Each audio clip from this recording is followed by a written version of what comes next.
afternoon, or evening. Welcome back to the group discussion on They Called Me Number One by Bev Sellars. Hey? Great. Hey? We liked it. Thank you. Like the introduction. Yeah. We I need instant feedback and validation. That's why I'm like, hey, huh? Anyone? What's up? Anyone? Give me a thumbs up. Great job, Kim. Thank you. Excellent. Thank you. So I don't even remember where we left off really from our last conversation. Well, since then, in between, it has been September 30th, right? Between our recording dates. Does anyone have any reports on what you did for Orange Shirt Day, Truth and Reconciliation Day? Was there anything worth mentioning? Right. So I guess maybe we should say that in Canada on September 30th, there's a federal holiday called Truth and Reconciliation Day, also known as Orange Shirt Day. And it's strangely not a stat in everywhere for everybody. Oh, yeah. Yeah, that's weird, right? Cool. Not in Ontario. Mm-hmm. Wow, the It is place strange. that it majorly should be. Like where head office is, right? So Yeah. head office of Canada anyway. I listened to the radio. I mean, I think I was working that day, but I did listen to the radio. The CBC always has some really great stuff on. So I listened to the CBC. That's what I did. For like self-education purposes. Yeah, I think they often have some music and some Indigenous artists. They have a couple of really great programs. There's one with Rosanna Deerchild. I know Rosanna Deerchild. I think that's her last name, that she does some good interviews and different things. But yeah, I'm doing a Kim here. I can't think of anything specific at all. Welcome to my night. I just know it's great. You should listen to the CBC radio. CBC radio. Sorry, I do didn't like say CBC radio. Yeah. CBC Radio 1. I like talk which radio. is also good. Yeah, talk radio. It's talk mostly. Yeah. Sometimes music, sometimes comedy, sometimes lots of things. Well, it's a variety. It's a variety, yes. I watched some of what's weird. So it wasn't a stat, like, because they had a broadcast live from Ottawa where there was a federal employees get it off. Oh my God. Yeah. Right? I can't even. Guys. I can't even. Yeah. Only federal employees. Like they're the ones that should have to work. They should be the only ones that have to work. Like, you know what I mean? Like, Prime like Minister's in some kind of weird justice way, right? Like, It's just they're the weird. only ones that should have to work. Yeah.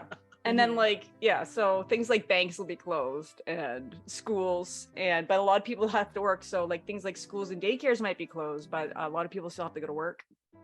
I don't think the banks were closed. Maybe Our banks were closed. Oh, I don't think in Ontario, but maybe I'm wrong. I should probably figure that out and see. Yeah, don't say things that are wrong, Lindsay. Only right. Only right. Fact checking. Okay. That you should be right all the time. Listen, I don't know. what I can't just even said was remember. wrong. And I often say wrong things. That's half the fun. Figuring out if what I'm saying is right or wrong. I guess we should go with correct or incorrect. Right and wrong carry such a different connotation. Well, That's wrong, Kim. This is a good segue into something I wanted to talk about today. Okay. It's about like language. Okay. I was listening to a podcast and they were talking about language, and I'll send it to you, Lindsay, for the show notes.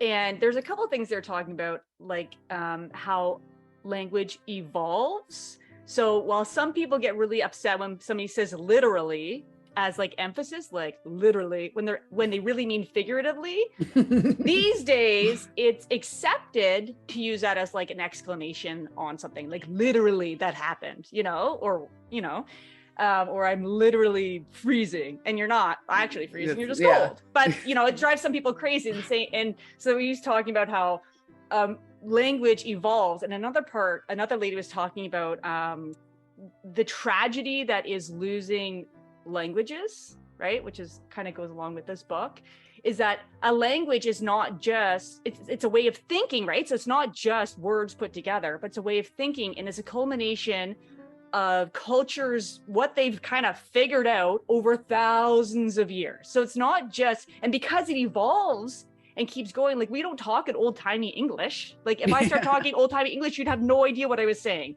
right? Because language evolves. So when we lose a language, you're not just losing like the different words that you use for something, but the way they're put together and how you focus on them is how you see the world and how your culture over thousands of years have figured out how to interact with the world. Piggyback on that, I took, just trying to think, maybe it's the one that was offered for free by the University of Alberta, the Indigenous Studies course that I think became really kind of popular over COVID because everyone had all this time to do things. And one of the pieces of that curriculum was, I believe it was an elder, teaching some of the language of, and I can't remember what language, of course, because it's me, but the point is when he was like going into like, this word means this, specifically in this Indigenous language anyways, I'm not sure if it applies across many, it was so rich in like, it wasn't just like good morning, right? It was like, the sun has risen, we are lucky, we are grateful, give back, like all in one word, because it like really just captured such a chunk of the culture and like their spirituality and how they live. You know what I mean? Like it was so, what's this word I'm looking for? I don't want to say tangible, but like textured. Like it wasn't just one dimensional. It wasn't just a word definition. It was a concept. And so everything that they said to each other held all of these, like all of this meaning and teaching and everything else, like what Mare is saying. But to see that gentleman break it down, it was really, it was a good example to like actually understand it, because what we're kind of saying, we're kind of describing, but like that was actual like example of how it plays out, I guess. And that's why it's such a tragedy of all the language that's been lost, because like the loss of language is not just loss of language and, oh, it's fine, we can just speak English. It's like a loss of culture, like an erasing of identity, like cultural identity. So it's pretty intense. Yeah. Did I just say what you just said? Like halfway through what I was saying, I'm like, I think I'm saying the same thing Meredith is saying. It's great that you brought it up, because I was like, while I was listening to this podcast, I was thinking like, I wonder if there's something that I can go and learn some more like Indigenous languages and see kind of how that changes my mindset a little bit. Like, again, in this podcast, this lady was talking about like she knows a lot of languages, but she was learning this Australian Indigenous language. And she was saying that they don't have words for left or right. They do all kind of like north, east, west, south, whatever. And she, because they describe everything in that way, be like your north arm, but then if you turn around, that's your south arm now, right? And they could just do it. And she described how while she was learning it, one day she could all of a sudden knew where she was pointing.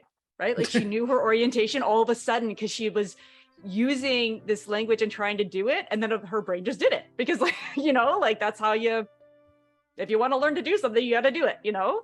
So it was interesting. So I think like a lot of environmentalist movement or values and stuff are grounded in, Indigenous knowledge. And that's the other thing, is that maybe one of the things that we need to do to make it through climate change and survive is to change our mindset. And wouldn't it be so great if our country had more than 2 official languages and some of them were Indigenous languages, and we could all learn not just the language, but the mindset and the values and stuff to help us help ourselves. Right? I totally agree. Help us help ourselves and the earth and stuff. I've said that for so long about like one of the main foundations of so many Indigenous cultures is the respect for the land. Like it's just built from like, that's like baseline, and we don't have it. We're separated, like there's this, like, we are better than the animals and all that stuff. And I like with the climate crisis, it's like literally like we have people who know what to do, right? Like, let's listen to them, and it's just so kind of tragic because it's like everyone's like, we don't know what to do, what could we do, and like, but nobody wants to change. That's the problem. You know what I mean? Everyone wants to keep all their conveniences and whatever. It's out of my depth to really discuss in an intelligent way, but I just know that were there more cooperation and collaboration with the people who were on this land since it was ever here? They probably have some insight, you know, like. Book interrupted. I was cleaning up after dinner and I thought I saw like a cooked onion on the table. So instead of going back and getting the cloth, I just popped it in my mouth. But turns out it wasn't an onion. It was like this mixture of mineral oil and beeswax that I use for oiling the table, and I was oiling the table. So this is an impending interruption because as you may or may not know, mineral oil has a laxative effect. So I popped like a chunk of mineral oil in my mouth, and I just don't know when it's going to hit. Book interrupted. Lindsay Schweitz, you are muted. I'm I muted. can't hear you. No, I was gonna say, sorry, thank you. Oh, sorry about the Lindsay Schweitz thing. Just don't put it in. That's all right. It's okay, we call her People Schweitz. call me Schweitz. You're all on the We time. call her Schweitz Facebook. constantly. Yeah. And your name on the video is also first and last. Well, Damn that checklist. Maybe I I, did a should checklist. change I know. that. That's why. Look at now you're suffering. Is Lindsay. everybody using the right microphone for their audio recording? I hope so. Now I'm just Lindsay. Sorry. Not that it matters, because everyone can hear me. I don't think you're Um, just Lindsay. You're much more than that. Just Lindsay to me. Yeah. Thank you. You're Lindsay No. Schweitz. Just in case you're tuning in. I'm sorry, I'm getting silly. Okay. Which is like maybe a nervous thing because this is not a silly book. But anyway, go on, Lindsay. On the radio, on the CBC. See, I'm the CBC radio advocate today. That there was a program. I didn't actually end up, I had to go to work, but I listened to the first half of the program. But it was about this couple who were white who went to, I think it was somewhere in the East Coast, and they had in the 70s or something purchased this land, and they were going to give it back to the indigenous people from where the land was from.